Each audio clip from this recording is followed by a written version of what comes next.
Welcome to the Financial Coaches Podcast, where we talk about how to build your practice from startup to scale up while being the kind of coach your clients crave.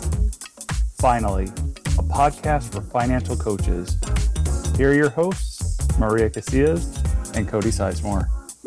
Hello, everyone. Welcome back to the Financial Coaches Podcast. I'm Maria Casillas, and I'm joined here by my incredible co-host, Cody Sizemore.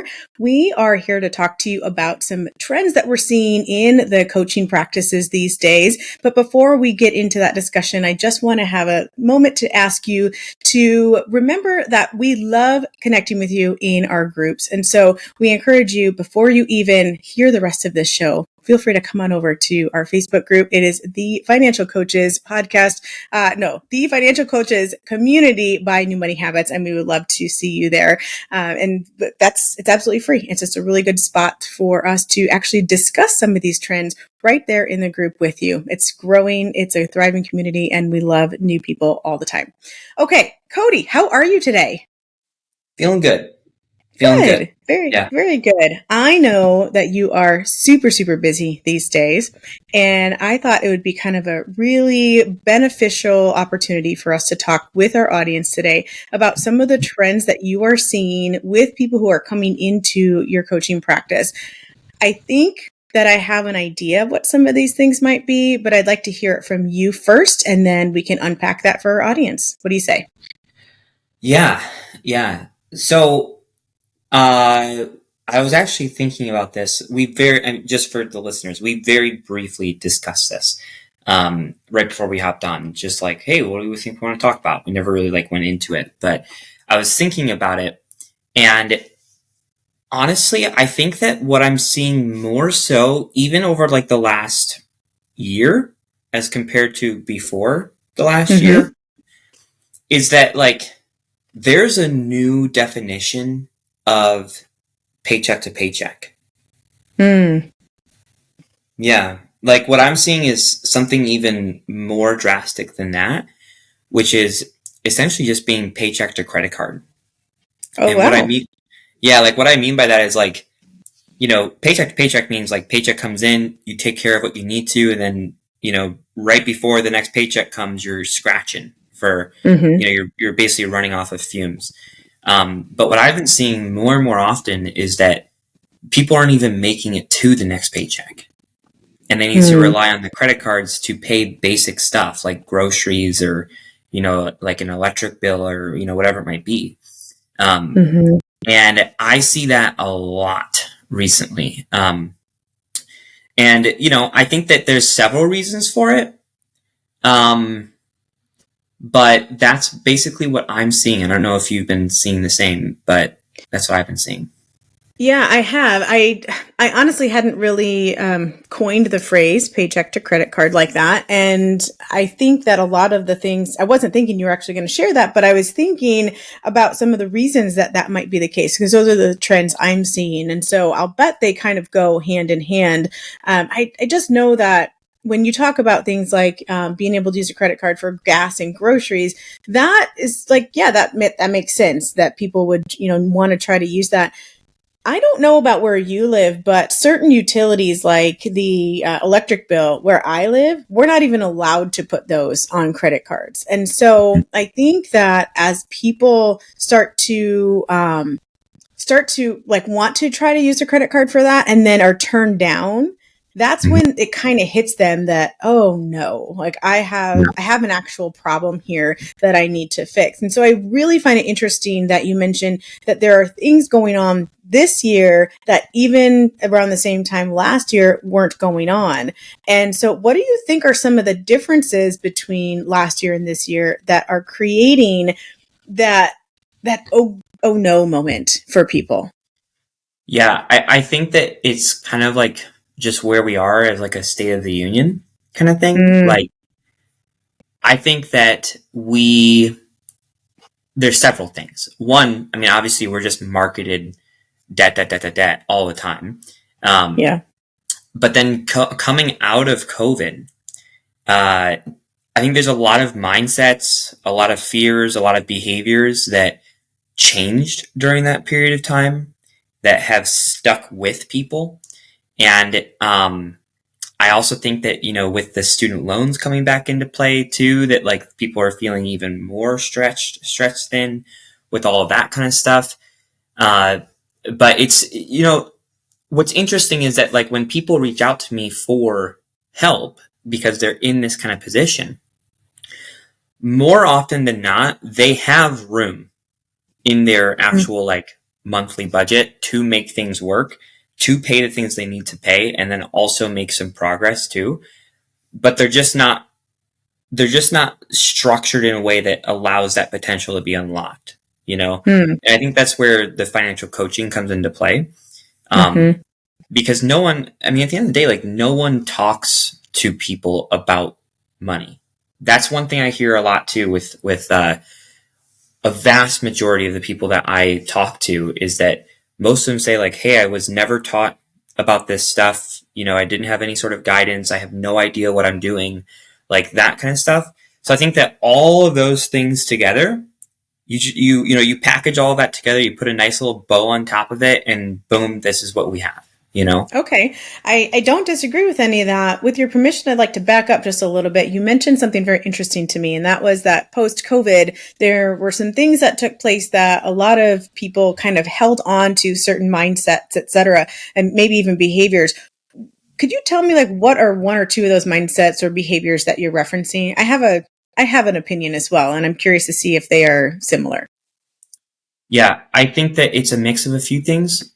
One is that everything got paused or deferred. Okay. And it kind of set in this whole like, don't worry about it now, take care of it later kind of mindset. And now everything's starting back up to where people need to worry about it and they need to take care of it, but they're still clinging on to that mindset of like, well, I don't need to worry about it now. I can just take care of it later. And it's starting to really creep up on them. So I think that's one thing. Another thing is also just like the idea of ease and convenience, like, so with like the delivery options, and I mean, you can even take alcohol to go now kind of thing, like, but doing things like an easy way, I think people go after, so they put it on the credit card because it's the easy thing to do rather than, facing the music and trying to like sit down with their finances and figure it out. But again, that's also creeping up on them now, So I think there's a number of things. There's probably a few things I'm missing, but those two things in particular, along with a few other ingredients, is what's making this recipe of not good food. Yeah, I did not think of the second one. And so I'm really glad that you threw that in there, because that is one that I 100% agree is creating that sense. It's not just the ease and convenience, it's the immediate gratification. We have gotten so used to now being able to just, click a button and all of a sudden we have it right where we are. That even when things aren't even good anymore, like my husband just ate out last night and he's like, I wish I would have just made chicken and pasta at home. I mean, it was really disgusting and it feels gross and like all of those things. I'm like, yeah, and it costs $10 for you to have that, so there's that understanding now of even if it's not good for us, it seems convenient. And so we're going to do that. So I love that you actually brought that up. I 100% agree with the worry versus not worry. Like, hey, you don't have to worry about this right now. I will say that the terminology I would use though, just as we're talking about mindset a little bit, I would love for our clients to not have to worry at all.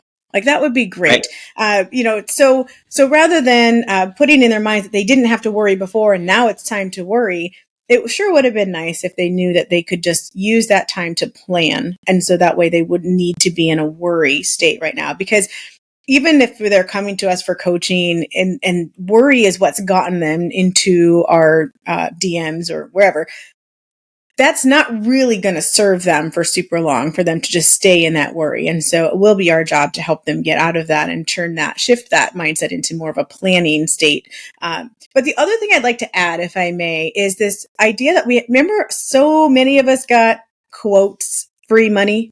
Remember that? When like checks would just show up in the mail randomly, like the stimulus checks. Yeah, like you'd get like, one for each kid, et cetera, et cetera. And I think that so many people got used to that. But then not just that, but then you also saw people. Now, surely none of our clients were doing this because there is a immorality to it. But the idea of like the PPP loans and some of those other things where it was just like, I have access to all this money and I might have to defraud a few people in order to get it, but I'm going to get it. There was all of this just money. It's like someone opened the window and money just flew out the window and people started collecting it. There was this sense that they didn't have to work for that money anymore, that it was just going to come in, and that trickle was never going to stop. And I think now we're seeing it stop.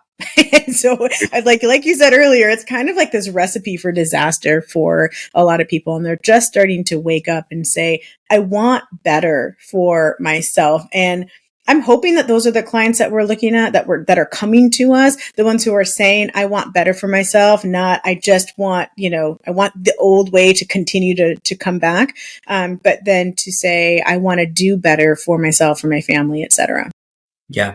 And then you stack like on top of all that inflation as well. Mm-hmm. Mm-hmm. And of course, like we can't ignore the student loans. Like they started this month again. Yes. And I talked to people recently, like over the last month or so, and they've said, I talked to someone yesterday and they said, hey, like once this kicks in, I don't know what I'm going to do. Mm-hmm. And that's another thing. It's like people are really starting to feel it. Right. And I think that all of this is really important, like these trends to talk about. I think it's really important to talk about because I think there is a silver lining, not just for your everyday person who's just doing life as best as they can, but also us as financial coaches. What I have found is that when people are in this like paycheck to credit card kind of cycle, most of the time, not all the time, but most of the time, they are able to get things figured out and to pay their bills without the credit cards and make progress towards cleaning up what they have going on. Mm-hmm. It's really just about getting them set up with a good system and then also, addressing those mental and emotional sides of money as well. And that's where the value of being a financial coach really comes into play. Like if you're able to take someone from just immense amount of stress and anxiety and confusion as well, and then step in and help them understand and realize and actually like put into practice something that is like, hey, like it doesn't have to be this way. We just need to make a few shifts here. It can completely turn around not just a person's financial situation, but literally their quality of life, which I think is a massive testament about the value that what we do as financial coaches and why it's so important for us to, step up and stand up for these people and not be afraid to step in with them, not be afraid to share with the world what we're doing, and not be afraid to ask people to pay us for it either. Even when it feels like they can't, there is a way. There is a way most of the time. And, it's just about finding that way. So I think that this is like, as much as it sucks for, just our population to kind of be feeling this way and going through it, I do think that we as financial coaches are kind of like this beacon of hope that can really help people move through this and get to a higher quality of life. I agree. As you were talking, I couldn't help but picture something. And I'm all about analogies. And this, for some reason, this is what popped in for me. Now, you being male probably don't really have this picture come into your mind, but I have little girls and I also have many necklaces. And those two things don't go super well together. Just throwing that out there, because my little girls get into my necklaces and then they jumble them all up into one giant knot. And then I go to wear a necklace and I'm like, oh yeah, that's going to take 15 years to actually unravel. When you talked about that though, I remember that actually I'm really good at unraveling those. And all it takes is some time and some patience and some ability to slow down and actually find the point that it begins and start right? Just like start to go, we're going to loop this one through here and get through this. And then, oh, there's a dead end there. So now I got to find the next way. And sometimes we have to unhook this in order to make it not, do you see what I'm saying with that? And that's exactly how I picture what you just described. When somebody comes to us with this mess, I really appreciate that you use the word confusion, because that's what triggered this for me. It's like they have all of these things going on and it mixed up into one giant mess. And they're like, where do I even start with this? Do I start with student loans? Do I start with like not using the credit cards anymore? Do I start specifically with a budget? Where do I start with all of that? And as coaches, that is what we are able to help them do. And it sounds so easy because like, as you hear that, everyone's going, yeah, I mean, I've had to untangle, a bunch of necklaces before, but I can tell you, I know many, many people who would much rather throw the entire group of necklaces away, despite how much value there might be there, than to actually have to untangle the whole thing. And so sometimes it just takes the ability to have that patience and the know-how and the willingness to help someone do that. And so that's what I really appreciate about not just you, Cody, but all of the people who are in our group who are saying, yeah, this is what I'm willing to show up and do for these individuals. Well, there's definitely a place for it. Like I think that people need what we do now more than ever. And I'll say it. I'm relatively young. Okay, so I haven't been around forever, but I've been around long enough, and I've seen the ups and the downs, and I'll tell you, I think that now is like probably one of the lowest lows that I've seen in a long time. So, I think it's a level of responsibility, but also duty for us to consistently put ourselves out there, because like it's bigger than us, this is about forging our communities. And if we can forge those communities into something that's great, then we can forge our states and then our country into something that's awesome. But it starts with the individual. Like, it doesn't start with the government or anything like that. Like, it starts with the individual. And maybe it starts with you listening to this right now, to where you are the individual who is starting it. And then you're working with more individuals who's starting their own, net or web of impact from there. Like, I just talked to a client today. I wrapped up with them. I completed my coaching with them, and they said, hey, like, I can't wait to share this with other people who I know are really, really hurting. And I'm like, that's a perfect example of creating a legacy, right? And that's what it's really all about. So we need to unapologetically show up for these people and show up for ourselves and show up for our clients, so that we can break this paycheck to credit card kind of lifestyle that so many people are living in, get back to paycheck, and then break that too, So I think that it's not just something that we would like to do. I think that if you're listening to this and you're thinking about stepping into coaching, I think it's something that if you have a skill set, if you have a gift, if you have a vision, it's a duty. It's a duty for you to step up and do this. And, I just wanted to say that. But it's confusing as to where to start sometimes. So, what I will say, just like it's confusing for our clients, where they're like, where do I even begin of untangling this necklace of finances? Sometimes it's the same case for coaches themselves, towards like, where do I even begin to get started being a financial coach? And what I will say is that I've been working pretty closely with the New Money Habits team on figuring out a way to really bring a lot of clarity to that question for you.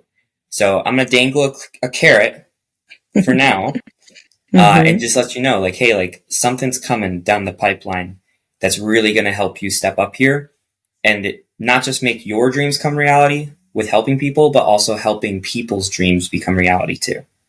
Yeah. Yeah.